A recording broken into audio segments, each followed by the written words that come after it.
જય Hind. Only for exam ચેનલમાં તમારા દરેક મિત્રોનું હાર્દિક સ્વાગત છે. આજે આપણી વિડીયોમાં જોઈએ કે 50 મહત્વપૂર્ણ જનરલ નોલેજના પ્રશ્નો ભાગ નંબર 22.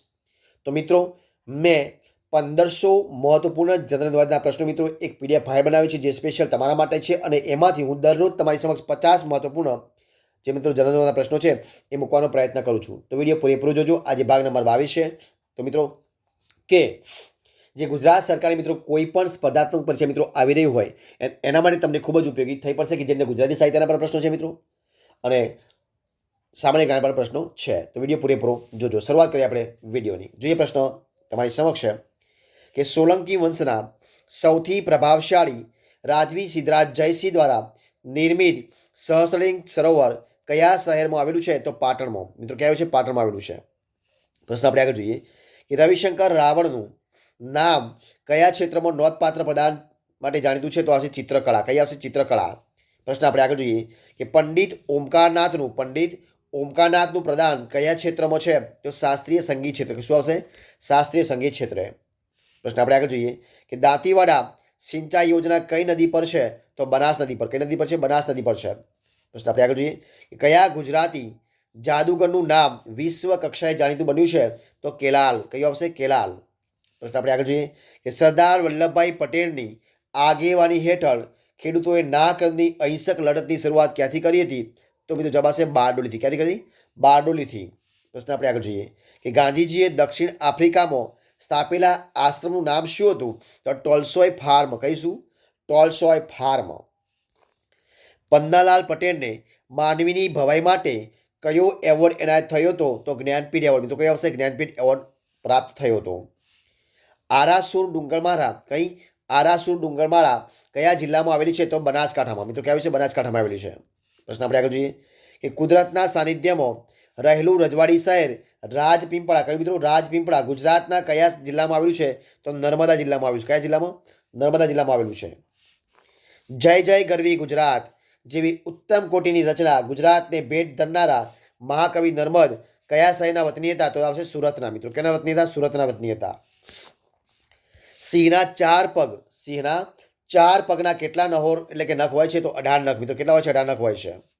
જે પ્રશ્ન આપણે આગળ કે અમદાવાદ જિલ્લામાં આવેલું હડપ્પા સંસ્કૃતિનું બંદર લોથલ કઈ નદીના કિનારે વસ્યું હતું?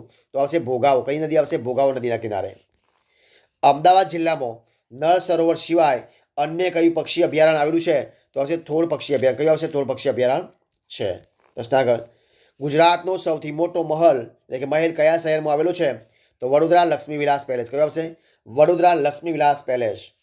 પ્રશ્ન આગળ જોઈએ કે ખેડા જિલ્લામાં આવેલી દૂધ ઉત્પાદક સહકારી મંડળી કયા ટૂંકા નામે ઓળખાય છે? તો અમૂલ. કયા નામે મિત્રો? અમૂલ નામે ઓળખાય છે. આગળ પ્રશ્ન સુવિખ્યાત ટીવી સિરિયલ કયું છે? સુવિખ્યાત ટીવી સિરિયલ રામાયણનું શૂટિંગ ગુજરાતના કયા શહેર ખાતે આવેલી ફિલ્મ સિટીમાં કરવામાં આવ્યું હતું? મિત્રો તો આવશે ઉમરગામમાં. મિત્રો ક્યાં કરવામાં આવ્યું? ઉમરગામમાં કરવામાં આવ્યું હતું. પ્રશ્ન આગળ કે પાવાગઢ નજીક આવેલો ચાંપાનેરનો દરવાજો કોની યાદમાં બાંધવામાં આવેલો છે? તો ચોપા વાણિયાની. કોના? ચોપા વાણિયાની યાદમાં બાંધવામાં આવેલો છે. ગુજરાત રાજ્યમાં કયા બે મોટા રાજનૈતિક પક્ષો છે? તો ભારતીય જનતા પાર્ટી અને કોંગ્રેસ. કઈ છે? ભારતીય જનતા પાર્ટી અને કોંગ્રેસ એ સૌથી મોટા બે પક્ષો છે. સોલંકી વંશના કયા મહારાણીએ પ્રજાની લાગણીઓને માન આપી સોમનાથનો યાત્રાળુ વેળો માફ કર્યો હતો? તો મહારાણી મિનલ દેવીએ. મિત્રો કોને? મહારાણી મિનલ દેવીએ. ખેડા જિલ્લાનું વડું મથક કયું છે? તો આવશે નડિયાદ. કયું આવશે? નડિયાદ. સ્થાપત્ય કળાનો બેનમૂન નમૂનો હીરા ભાગોળ કયા શહેરમાં આવેલી છે? તો જવાબ આવશે ડભોઈમાં. ક્યાં આવે છે? ડભોઈની અંદર. જે પ્રશ્ન આગળ શેત્રુંજય પર્વત કયા જિલ્લામાં આવેલો છે? જવાબ આવશે ભાવનગરમાં. ક્યાં આવે છે? ભાવનગર. પ્રશ્ન આપણે આગળ જોઈએ કે જૂનાગઢમાં આવેલા જોવાલાયક કિલ્લાનું નામ શું છે? મિત્રો જવાબ આવશે ઉપરકોટનો કિલ્લો. કયો આવશે? ઉપરકોટનો કિલ્લો આવશે. બનાસકાંઠા જિલ્લાનું વડું મથક કયું છે? મિત્રો કયું છે? તો પાલનપુર. કયું છે? પાલનપુર છે. પ્રખ્યાત શૈવ તીર્થ સુરપાણેશ્વર કઈ નદીના કિનારે આવેલું છે? તો આવશે નર્મદા. કઈ નદી આવશે? નર્મદા નદી. ડાકોરમાં કોનું મંદિર આવેલું છે? તો રણછોડરાયજીનું. કોનું છે મિત્રો? રણછોડરાયજીનું.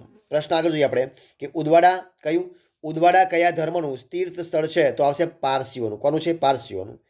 પ્રશ્ન આગળ જોઈએ આપણે કે ભરૂચ જિલ્લામાં નર્મદા નદીના પટમાં આવેલો કબીરવડ આશરે કેટલા વર્ષ જૂનો હોવાનું મનાય છે? તો લગભગ 600 વર્ષ. કેટલા મિત્રો? લગભગ 600 વર્ષ જૂનો હોય એવું મનાય છે. પ્રશ્ન આપણે આગળ જોઈએ કે સુરેન્દ્રનગર જિલ્લામાં કયો ડુંગર આવેલો છે? તો ચોટીલા ડુંગર. કયો છે? ચોટીલા ડુંગર આવેલો છે. જાણીતું પ્રવાસન સ્થળ ચોરવાડ કયા જિલ્લામાં આવેલું છે? તો જુનાગઢમાં. ક્યાં આવેલું છે? જુનાગઢમાં આવેલું છે. પ્રશ્ન આપણે આગળ જોઈએ ગુજરાતની વાયવ્ય સીમાએ કયો દેશ આવેલો છે? તો પાકિસ્તાન. કયો આવેલો છે? પાકિસ્તાન આવેલો છે. પ્રશ્ન આગળ આપણે જોઈએ કે કયા ડુંગરની પરિક્રમા કરવા દૂર સુદૂરથી ભાવિકો એકઠા થાય છે? તો ગિરનાર. શું આવશે? ગિરનાર. પ્રશ્ન આપણે આગળ જોઈએ કે પાવાગઢ કયા જિલ્લામાં આવેલો છે? તો ગોધરામાં. મિત્રો ક્યાં આવે છે? ગોધરા જિલ્લાની અંદર. પ્રશ્ન આગળ જોઈએ સોરી મિત્રો હાલ ક્યાં આવે છે? પંચમહાલ જિલ્લામાં. મિત્રો પાવાગઢ ક્યાં આવે છે? પંચમહાલમાં આવે છે. ક્યાં આવે છે? પંચમહાલમાં આવે છે. ત્યારબાદ આગળ જોઈએ આપણે કે નીચે જણાવેલા કયા તીર્થધામોમાંથી કયું તીર્થધામ નર્મદા નદીને કાંઠે આવેલું છે? તો આવશે નારેશ્વર. જે આપે છે મુસ્કો આવશે નારેશ્વર આવશે. સોલંકી વંશના સુદીર્ઘ શાસનની જાહોજલાલીના પ્રતીક સમૂહ સ્થાપત્ય રુદ્રમહાલય કે મિત્રો ક્યાં આવેલું છે? આવે છે મિત્રો સિદ્ધપુરમાં. ક્યાં આવે છે? રુદ્રમહાલય સિદ્ધપુરમાં આવેલો છે. સુપ્રસિદ્ધ રાણકી વાવ ગુજરાતના કયા શહેરમાં આવેલી છે? તો પાટણમાં. મિત્રો ક્યાં છે? પાટણમાં આવેલી છે. ગુજરાતમાં કેટલા પક્ષી અભયારણ્યો આવેલા છે? તો 5 અભયારણ્યો. કેટલા? 5 અભયારણ્યો આવેલા છે. કયું દરિયાઈ રાષ્ટ્રીય ઉદ્યાન કચ્છના અખાતમાં આવેલું છે? તો જામનગર દરિયાઈ રાષ્ટ્રીય ઉદ્યાન. કયું આવશે? જામનગર રાષ્ટ્રીય દરિયાઈ ઉદ્યાન આવેલું છે. પ્રશ્ન આપણે આગળ જોઈએ એશિયાટિક લાયનનું વજન આશરે કેટલું હોય છે? તો 150 થી 170 ગ્રામ. કયું આવશે? 150 થી 170 ગ્રામ આવશે. એશિયાટિક લાયન દિવસ દરમિયાન આશરે કેટલા કિલો ખોરાક ખાઈ શકે છે? તો 30 કિલો ખોરાક ખાઈ શકે છે. ભારતમાં પ્રોજેક્ટ ટાઈગર અમલમાં આવ્યો તે પહેલાં કયું પ્રાણી ભારતનું રાષ્ટ્રીય પ્રાણી ગણાતું હતું? તો જવાબ આવશે સિંહ. કયું હતું? સિંહ હતું. એશિયાટિક લાયનનું આયુષ્ય આશરે કેટલા વર્ષનું હોય છે? તો 12 થી 15 વર્ષ. કેટલું આવશે? 12 થી 15 વર્ષનું હોય છે. ગુજરાતનું કયું પક્ષી માથું ઊંધું રાખીને ખાય છે? તો આવશે ફ્લેમિંગો. કયું આવશે? ફ્લેમિંગો. ગુજરાતમાં સરીસૃપોની અંદાજે કેટલી જાતિ નોંધાઈ છે? તો આવશે 107 જાતો. કેટલી આવશે? 107. ગુજરાતમાં દરિયાઈ વિસ્તારમાં દરિયાઈ કાચબાની કેટલી જાતિઓ જોવા મળે છે? તો આવશે 7 જાતો. કેટલી જોવા આવશે? 7 જાતો જોવા મળે છે. ભારતનું સૌપ્રથમ દરિયાઈ ઉદ્યાન કયું હતું? તો જામનગર દરિયાઈ રાષ્ટ્રીય ઉદ્યાન. કયું આવશે? જામનગર દરિયાઈ રાષ્ટ્રીય ઉદ્યાન જવાબ બનશે. ગુજરાતના દરિયાકાંઠે અરબી સમુદ્રમાં અસ્તિત્વ ધરાવતી વિશાળકાય સ્પર્મ. કઈ આવશે? સ્પર્મ વહેણનું વજન આશરે કેટલું હોય છે? તો 145 થી 170 ટન. મિત્રો કેટલું હશે? 145 થી માંડીને 170 ટન હોય છે. પ્રશ્ન આગળ જળ બિલાડી સામાન્ય રીતે ગુજરાતની કઈ નદીમાં જોવા મળે છે? તો નર્મદામાં. ક્યાં આગળ? નર્મદામાં. અને આ વિડીયો છેલ્લો પ્રશ્ન જોવા શું છે? તો પ્રશ્ન છે કે ગુજરાતમાં અંદાજે કેટલા રીંછ હોવાનું માનવામાં આવે છે? તો 230 થી 250 રીંછ હોવાનું માનવામાં આવે છે. તો મિત્રો અહીંયા આપણે જે આ વિડીયો છે 50 પ્રશ્નો એનો સંપૂર્ણપણે વિડીયો આપણે પૂરો કરીએ છીએ. જો આ તમને મારો વિડીયો ગમ્યો હોય તો એને લાઇક કરો, કોમેન્ટ કરો, તમારા મિત્રોને વિડીયો શેર કરો અને છેલ્લે ચેનલમાં નવા હોય, ચેનલ સબસ્ક્રાઇબ ન કરી હોય તો ઓનલી ફોર એક્ઝામ ચેનલને સબસ્ક્રાઇબ કરવા માટે વિનંતી છે.